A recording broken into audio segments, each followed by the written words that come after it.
नमस्कार दोस्तों, स्वागत है आपका हमारे आज के वीडियो में। तो फ्रेंड्स, जैसा कि आप इमेज में देख पा रहे हैं, मैं आज के वीडियो में बात करने वाला हूं हमारे ऑक्सीजन सेंसर या लैम्ब्डा सेंसर के बारे में।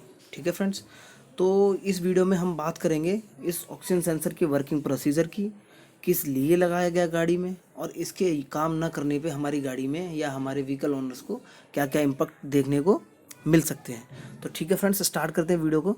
आशा करूँगा ये वीडियो आपको समझ में आए, जिससे कि आप ऑक्सीजन सेंसर के अच्छे से वर्किंग और देख पाएँ कि आप ये कितना यूज़फुल है आपकी गाड़ी के लिए। तो स्टार्ट करते हैं इसके डायग्राम की। तो सबसे पहले इस सेंसर में आपको मोस्टली जो हमारा BS4 तक था तो 4 तारें देखने को मिलती थी, लेकिन अब वो वायर बढ़ गई हैं, 6 तारें जो बढ़ाई गई हैं। इसके लिए हम बाद में बात करेंगे, पहले हम और 4 पिन ऑक्सीजन सेंसर की बात कर रहे हैं। तो इसमें हमारी 2 पिन हो गई ये ऑक्सीजन सेंसर के अंदर जो हमारा हीटर होता है उसके लिए। एक 12 वोल्ट हो गया उस हीटर की सप्लाई के लिए, उसके लिए ग्राउंड हो गया।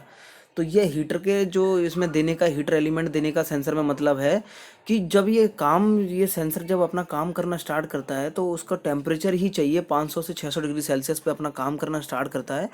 तो इतना एग्जॉस्ट का टेम्परेचर होने में जितना टाइम लगेगा उतना टाइम में हमारी गाड़ी की कंडीशन मतलब स्थिर ना हो पाए, उतने टाइम में मतलब हमारी गाड़ी की कंडीशन नॉर्मल नहीं हो पाएगी कि जब तक ये 500 से 600 पहुंचेगा। इसीलिए इसको प्री हीटर कहते हैं कि हमारे ऑक्सीजन सेंसर में प्री हीटर प्रोवाइडेड किया गया है कि ये जैसे ही हम अपना गाड़ी का इग्निशन ऑन करेंगे या गाड़ी को स्टार्ट करते हैं उसी टाइम से हमारा ये हीटर काम करना स्टार्ट कर देता है और मिनिमम से मिनिमम टाइम में ये अपने टेम्परेचर को गेट कर लेता है, जिससे इसकी वर्किंग जल्दी स्टार्ट हो पाए। ठीक है, इसके बाद हमारे 2 ये हैं, एक सेंसर सिग्नल है जो इससे एक सेंसर का ग्राउंड है, दूसरा सेंसर सिग्नल जो ECM से कम्युनिकेट करने के लिए इसके काम में आता है। पहली बात। दूसरी बात, अब आप बात आती है इस सेंसर को लगाया कहाँ गया। ये सेंसर जब आप देखेंगे तो आप अपनी गाड़ी का जो साइलेंसर देखेंगे एग्जॉस्ट मैनिफोल्ड, उसके बाद जो आपका कैटकॉन लगा हुआ है, तो एग्जॉस्ट मैनिफोल्ड और कैटकॉन के बीच में इस सेंसर को आपको मिलेगा देखने को, और एक कैटकॉन के बाद मिलेगा।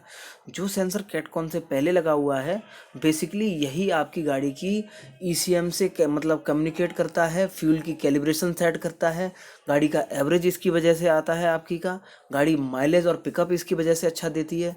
अब आप ये समझ पा रहे होंगे कि ऑक्सीजन सेंसर कितना इंपॉर्टेंट है। और जो हमारा पोस्ट कैटकॉन लगा है, जो कैटकॉन के बाद लगा हुआ है, वो सिर्फ हमारे कैटकॉन की एफिशिएंसी को चेक करने के लिए लगा हुआ है कि हमारा कैटकॉन कितना काम कर पा रहा है या नहीं कर पा रहा है। तो ये तो हो गई इसकी फिटमेंट की बात। अब बात करेंगे हम इसकी वर्किंग की कि ये काम करता कैसे है और इसके काम न करने से क्या क्या दिक्कतें आती हैं। तो सबसे पहले इस सेंसर को बोलते हैं हम ऑक्सीजन सेंसर। ठीक है, तो ऑक्सीजन सेंसर का मतलब ये हुआ कि ये हमारे एग्जॉस्ट में जो हमारे कंबस्शन चैम्बर से जो एग्जॉस्ट में गैसेस आ रही हैं उसमें अनवांट ऑक्सीजन को सेंस करने के लिए लगाया गया है। अब ये उसमें अनवांट ऑक्सीजन को सेंस करता है कि मतलब ये मान लीजिए कि अगर ऑक्सीजन की मात्रा मतलब जो हमारे एग्जॉस्ट में ज़्यादा आ रही है, इसका मतलब क्या है कि हमारा मिक्सचर जो हो रहा है वो हो रहा है रिच। मिक्सचर रिच होने का मतलब हो गया कि फ्यूल ज़्यादा आ रहा है और ऑक्सीजन आ रही है कम। ठीक है, और अगर ऑक्सीजन ज़्यादा आ रही है तो मिक्सचर बन रहा है लीन। इसका मतलब क्या हो गया कि फ्यूल कम आ रहा है और ऑक्सीजन आ रही है ज़्यादा। तो ये उसी चीज़ को सेंस करके पर सेकंड पर टाइम टू टाइम कम्युनिकेट करता रहता है ECM के साथ, और ECM उसी इस सेंसर के दिए हुए अकॉर्डिंग दिए हुए इंस्ट्रक्शन पे ही आपकी गाड़ी के फ्यूल ट्रिमिंग को सेट करता है कि किस टाइम पे कितना फ्यूल इंजेक्ट कराना है। वो इसी सेंसर से रीडिंग लेके आपकी गाड़ी में सेट करता है फ्यूल टाइमिंग को। अब इसकी वर्किंग देखते हैं। तो जो इसकी डिफ़ॉल्ट वैल्यू है, जो बढ़िया कंडीशन है काम करने की, वो आपको 0.45, ये वैल्यू जब आप देखेंगे आपके पास जो भी स्कैनर रहेगा चेक करने के लिए, अगर आप कोई किसी भी गाड़ी की ओनरशिप या डीलरशिप पे काम करते हैं तो आपके पास इसके चेक करने के लिए सेंसर रहेगा। इसमें आप इसकी रीडिंग देखेंगे तो जब ये काम करना स्टार्ट करेगा तो ये रीडिंग 0.1 से लेके 0.9 तक वेरी करती है। वही इस ग्राफ में आपको दिखाया जा रहा है। ये देखिए, यहाँ से ये 0.8 तक गई, फिर उसके बाद नीचे ये 0.2 तक आई, फिर ये 0.9 से ऊपर तक गई, फिर ये नीचे आ गई 0.1 तक, फिर 0.9, फिर 0.1, फिर 0.9। तो इस तरीके से वेरी कर क्यों रहा है मैं ये बताता हूँ।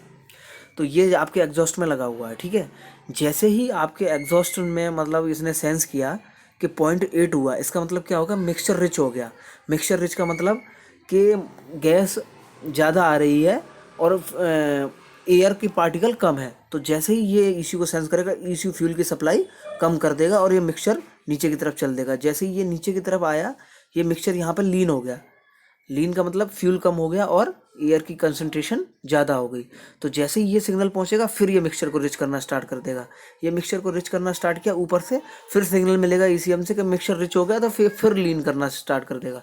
तो इसके हिसाब से according to load condition, according to vehicle performance, time to time ये एवरेज को कैलकुलेट कर, एवरेज को अच्छा रखने के लिए, गाड़ी के पिकअप और परफॉर्मेंस को अच्छा रखने के लिए फ्यूल को टाइम टू टाइम सेट करता रहता है। ठीक है, ये तो हो गई इसकी वर्किंग। ठीक है, अच्छा, उसके बाद अब आप ये समझ लीजिए कि अगर कहीं भी आपके एग्जॉस्ट में लीकेज है, एग्जॉस्ट में लीकेज है यानी कि आपका सेंसर लगा हुआ है और साइलेंसर जहां आपने माउंट किया है हेड में, वहां से एयर अगर एंट्री कर रही है, अगर एयर एंट्री कर रही, तो वो इस सेंसर की वैल्यू को बिल्कुल डिस्टर्ब कर देगी। और अगर वो वैल्यू डिस्टर्ब हो गई तो आपकी गाड़ी मिसिंग, ठीक है, और पुअर पिकअप और एवरेज इशू सारे दिखाना स्टार्ट कर देगी। जबकि ये सेंसर अपनी रीडिंग सही दे ही नहीं पाएगा ECM को, तो वो फ्यूल कैलिब्रेट कर ही नहीं पाएगा अच्छे से। ठीक है, तो ये तो हो गया इसकी मॉल फंक्शनिंग। ठीक है, अच्छा, अब बात करते हैं अगर ये सेंसर काम नहीं करेगा। ठीक है, मान लीजिए एक बार ये सेंसर काम नहीं करता, इसका हमने कनेक्टर डिस्कनेक्ट कर दिया गाड़ी में से। ठीक है, उसके बाद क्या करेगा, ECM को पता ही नहीं लगेगा कि हमारा किस तरह का मिक्सचर गाड़ी में बन रहा है। तो उसके बाद क्या करेगा, ये मिक्सचर को रिच ही रखेगा। ECM रिच मिक्सचर पे गाड़ी को चलने देगा, इवन इसकी ज़रूरत है या नहीं है। यानी कि रिच मिक्सचर का मतलब हो गया कि फ्यूल, भरपूर फ्यूल जाएगा जब जिसकी ज़रूरत है तब भी, और नहीं है तब भी। अब बर्फी फ्यूल जाएगा, उससे क्या होगा कि ज़्यादा फ्यूल स्प्रे किया जाएगा गाड़ी में, उतना फ्यूल जलेगा नहीं। जब कंबस्शन अच्छा नहीं होगा, अब आप सीधी सी बात समझिए कि 14.7:1, यानी कि जो स्टोइचियोमेट्रिक फ्यूल रेशियो है, जो जिस पर कंबस्शन सबसे अच्छा होता है CNG गाड़ी में, जिससे हमारी गाड़ी अच्छी परफॉर्मेंस दे, वो 14.7:1 का होता है। यानी 14.7 part of air and 1 part of fuel.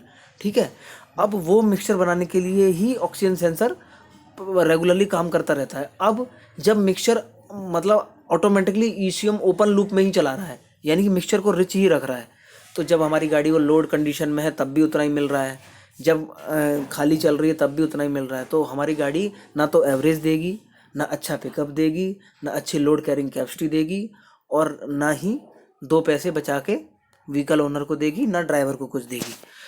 तो मेरे सभी भाइयों से, मेरे सभी मैकेनिक भाइयों से जो इस वीडियो को देख रहे हैं, सबसे रिक्वेस्ट है कि जब भी आपकी गाड़ी आपके वर्कशॉप पे रिपोर्ट करती है किसी भी एवरेज से रिलेटेड इशू के लिए, तो आपको केवल plug, spark plug, ignition coil, या आपको गाड़ी के टैपेट एडजस्टमेंट या सिलेंडर लीकेज के अलावा इस ऑक्सीजन सेंसर की वर्किंग को भी चेक करना है। अगर मिक्सचर रिच या मिक्सचर लीन के कोड आ रहे हैं तो कहीं ना कहीं आपका ऑक्सीजन सेंसर प्रॉब्लम कर रहा है। ठीक है, तो वो आपको चेक करने की ज़रूरत है। तो इस तरीके से ये हमारा सेंसर बहुत ही यूज़फुल पर्पज़ से लगाया गया है हमारी गाड़ियों में। इसको इग्नोर करना हमारे लिए काफ़ी ख़तरनाक हो सकता है, क्योंकि अब मान लीजिए गाड़ी जब चलेगी और अननेसेसरी फ्यूल को एक्सपेंस करेगी, कुछ बचा के ही नहीं देगी, तो क्या पर्पज़, क्या फ़ायदा हुआ गाड़ी चलाने का। तो फ्रेंड्स, यही था आज की वीडियो को बनाने का पर्पज़ कि मैं ऑक्सीजन सेंसर की वर्किंग हमारे व्यूअर्स को समझा पाऊँ। आशा करता हूँ ये वीडियो आपको पसंद आया होगा।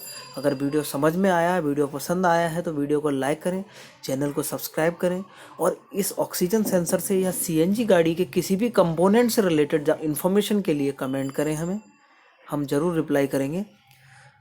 अगर वीडियो आपने यहाँ तक देखा है तो वीडियो देखने के लिए बहुत बहुत धन्यवाद आपका। Thank you friends, thank you very